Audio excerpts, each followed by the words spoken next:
नमस्कार, सुहासिनीज लाईफस्टाईलमध्ये तुमचे खूप खूप स्वागत आहे.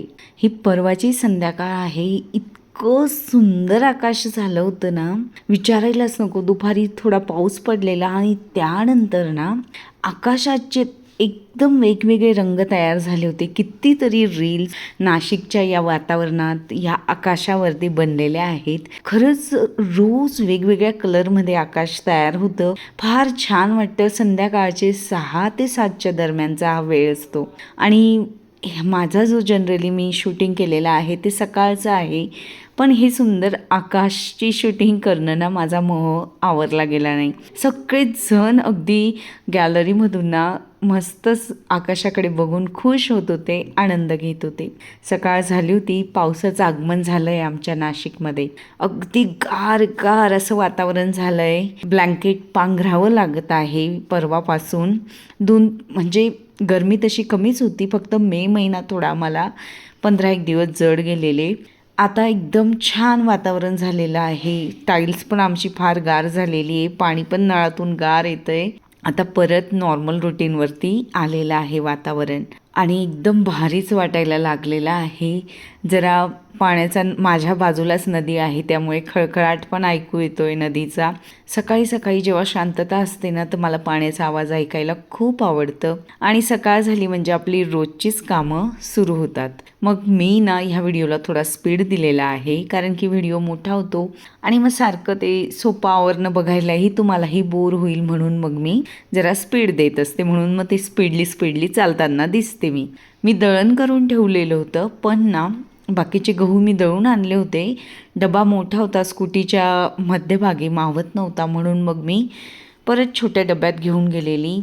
ढोकळ्याचं दळायचं राहिलेलं आहे. संध्याकाळी नेमका 2 दिवसापासून पाऊस येतो आहे. आता मला नक्की दिवसाच दळायला जावं लागेल. त्यामुळे आता डायनिंग टेबलही आवरून घ्यायचा होता, कारण की या कोपऱ्यामध्ये मला भरपूर असे कांद्याचे साल दिसत होते.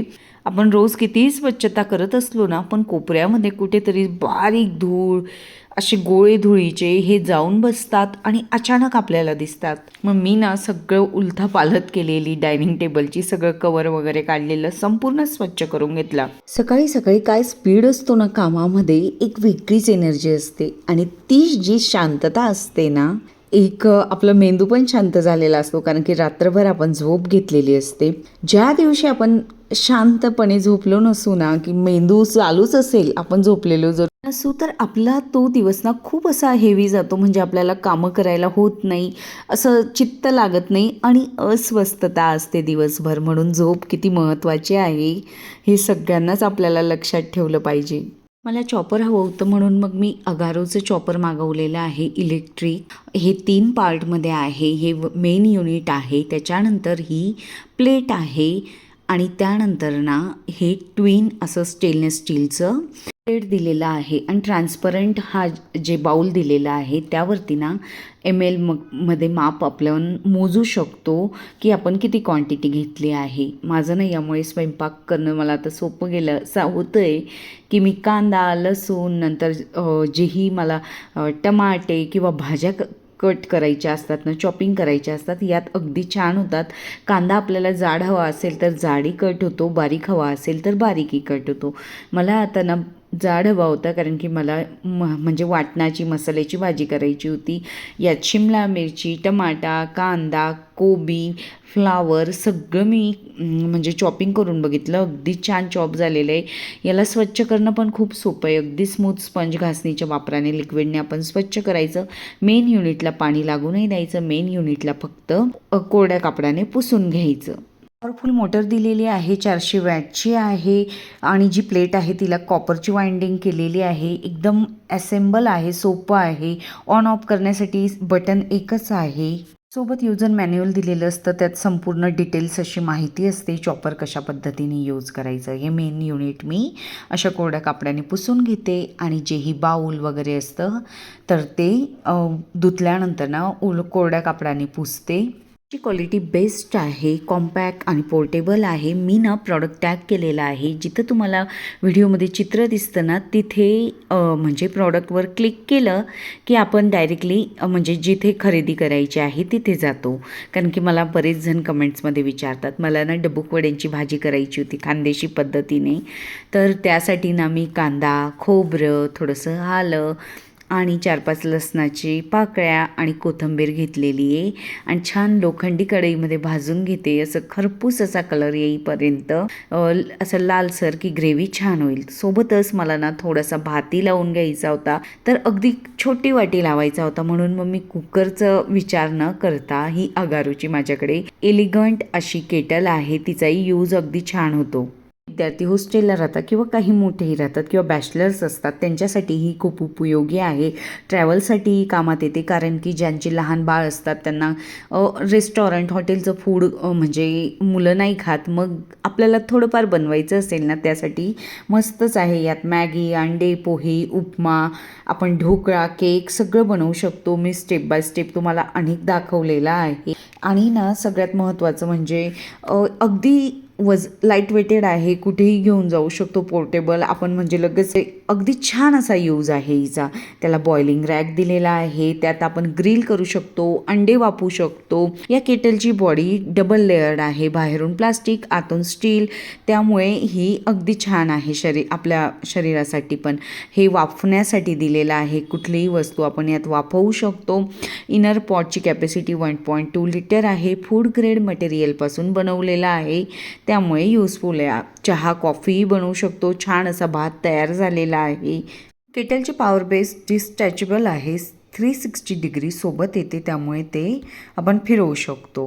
बघू शकतात अगदी मस्तच भात झालेला आहे, सुटसुटीत मोकळा. आणि यात आपण मोमो किंवा आपले मोदकी बनवू शकतो, म्हणजे वाफवू शकतो. डबूक वड्यांची भाजी मी अनेकदा दाखवली, म्हणून मग मी यावेळेस नाही दाखवली, कारण की आणि ना भाजी उकळताना किंवा भाजी बनल्यानंतर ना मला शूटिंग करायचीचा विसर पडला होता. आता जेवण वगैरे बनवून झालेलं होतं, गॅस ओटा आवरण्याची वेळ झालेली होती आणि अतिघाईमुळे बघू शकतात तुम्ही, मी खाली कपडा टाकलेला नव्हता, तर पोळ्यांच्या पिठाचा मला धक्का म्हणजे पीठ लावण्याचा जो डबा असतो त्याला धक्का लागला आणि बऱ्यापैकी पीठ खाली सांडल्या गेलं होतं. ते पुसलं. चेहरा जितक्या वेळेस स्वच्छ केला जात नाही ना त्याच्यापेक्षा जास्त वेळेस गॅस ओटा स्वच्छ केला जातो.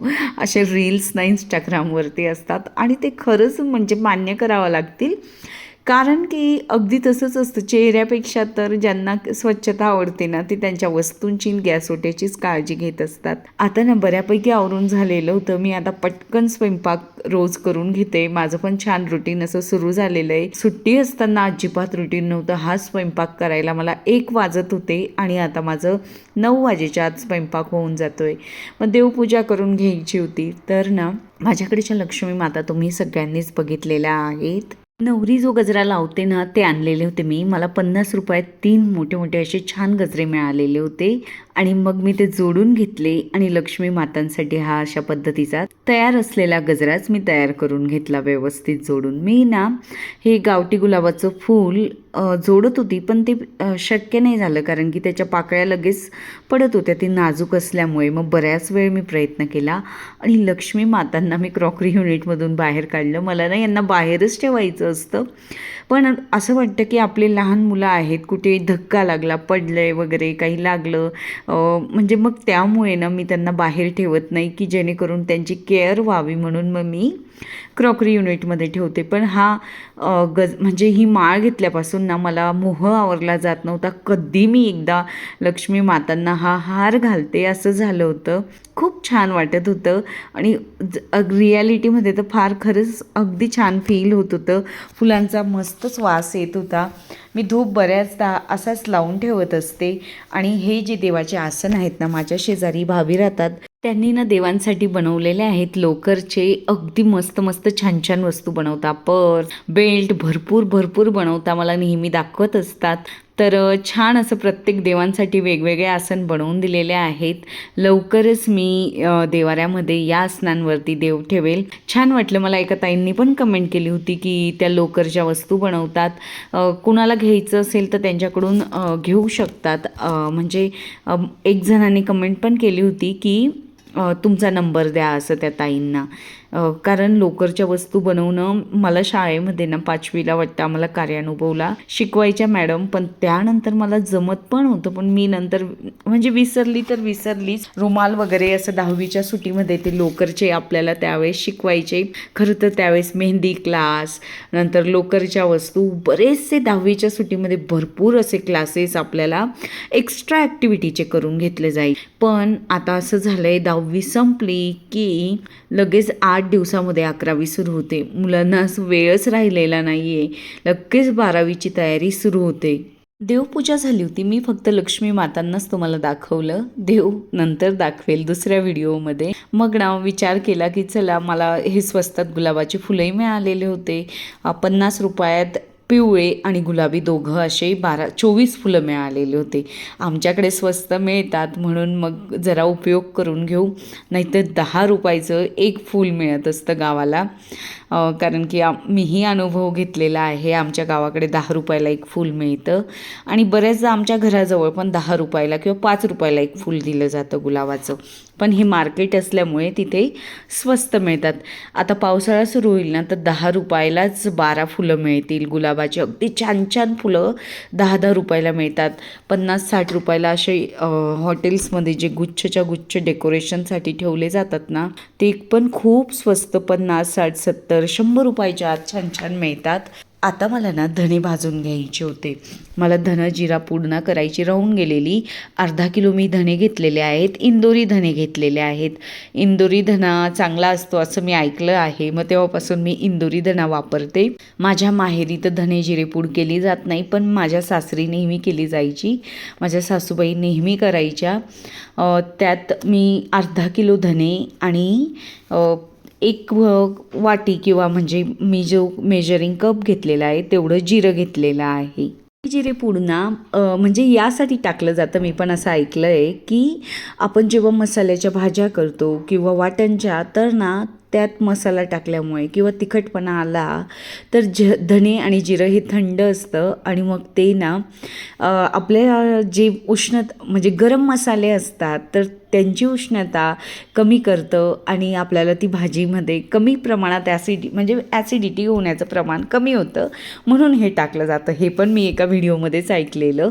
मग मी पण तेव्हापासून घरीच करायला लागली किंवा दळून आणते. पण यावेळेस काही मला दळणं शक्य झालं नाही आणि म्हणून मग मी आता मिक्सरमध्येच थोडंसंच आहे म्हणून मग मी दळून घेणार आहे. या सिरॅमिकच्या मेजरिंग कप्सला मी खूप सांभाळत असते. लगेच मी पुसून घेतलं आणि त्याला परत ठेवून दिलं ट्रॉलीमध्ये की जेणेकरून मुलींच्या हातात ते लागणार नाही म्हणून. जितक्या वस्तू नाजूक असल्या ना त्यांना सांभाळावंही तेवढं लागतं. अगदी मंद आचेवरती हे धणे भाजले.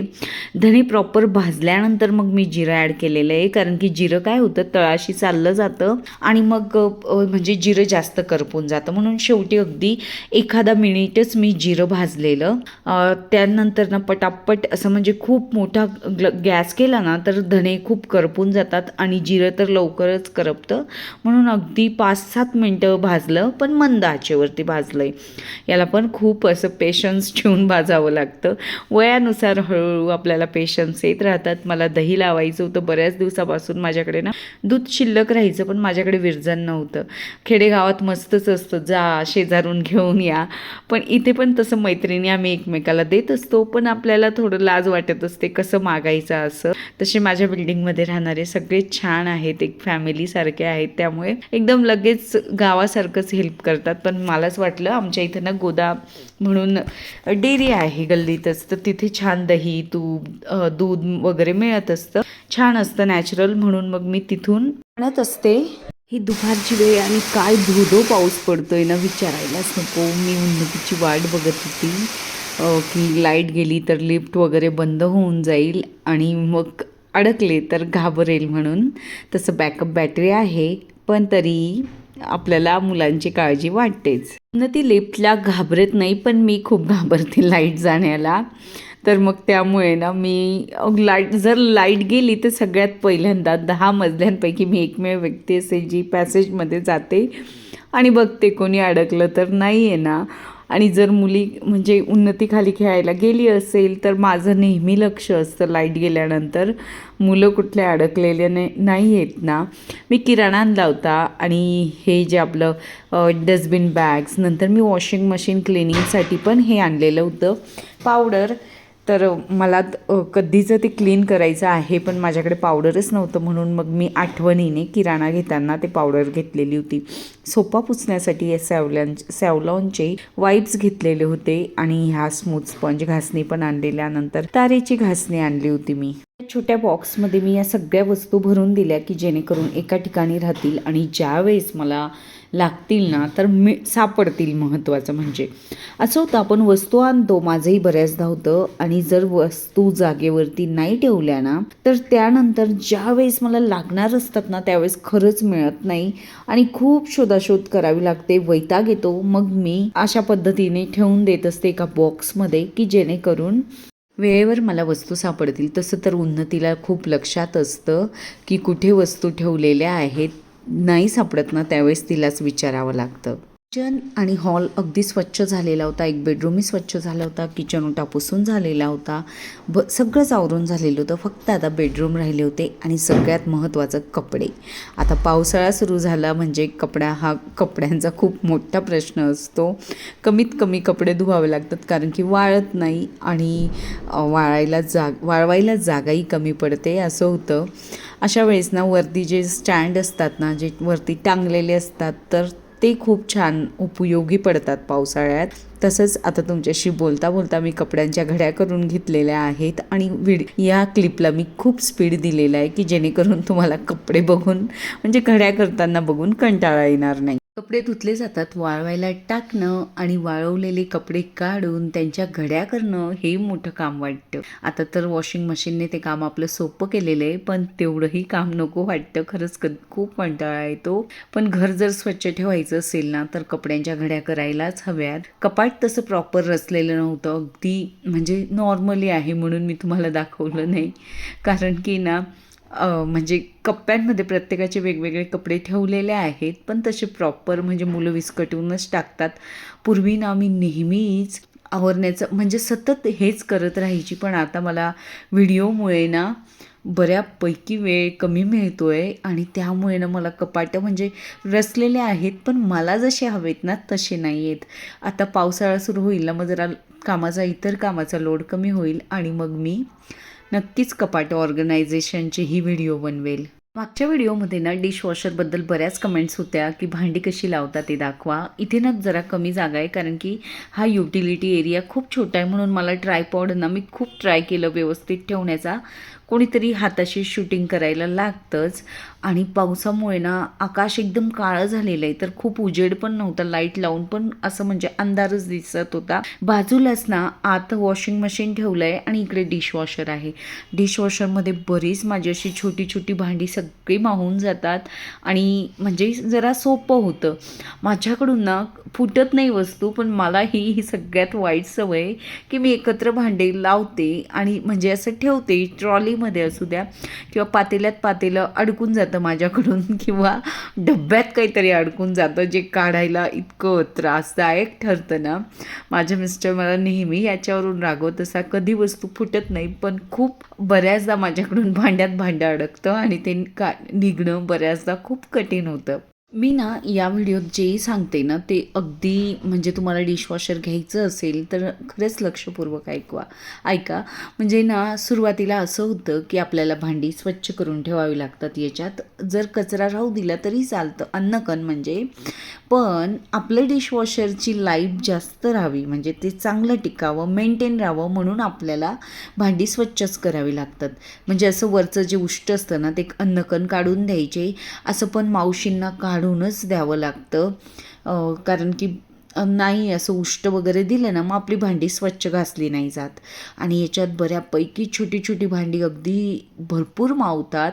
कढई, कुकर वगैरे असलं तर ते जागा घेणारे भांडे असतात, त्यामुळे ते हाताने घासून घेतलं तरी चालतं किंवा नंतर डबल लोड लावला तरीही चालतं.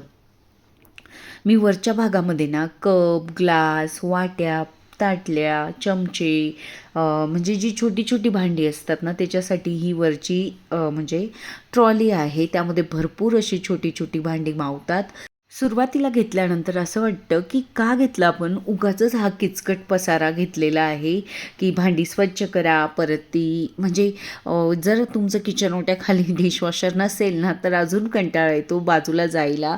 युटिलिटी एरिया जर किचन लगत नसेल तर मग अशा पद्धतीने ना पण हळूहळू त्याचं आपल्याला उपयोग समजायला लागतो, ती किती चांगला आहे ते समजायला लागतं आणि मग आपल्याला आवडायला लागतं. तुम्ही खाली बघू शकतात, खालच्या ट्रॉलीमध्ये कितीतरी भांडी बसलेली आहेत. सुरुवातीला आपल्याला आयडिया येत नाही, मग सुटसुटीत भांडी ठेवतो, मग हळूहळू आपल्याला ॲडजस्टमेंट कळतं आणि मग आपण मस्तच भांडी अशी भरपूर त्याच्यात ॲडजस्ट करायला शिकतो. मी ना ताटं सहसा लावत नाही, कारण की माझे ताटांचा आकार खूप मोठा आहे. जी छोटी आहेत ती बसतात, पण मी छोटी छोटी भांडी जास्त ॲडजस्ट करण्याचा प्रयत्न करते डिशवॉशरमध्ये.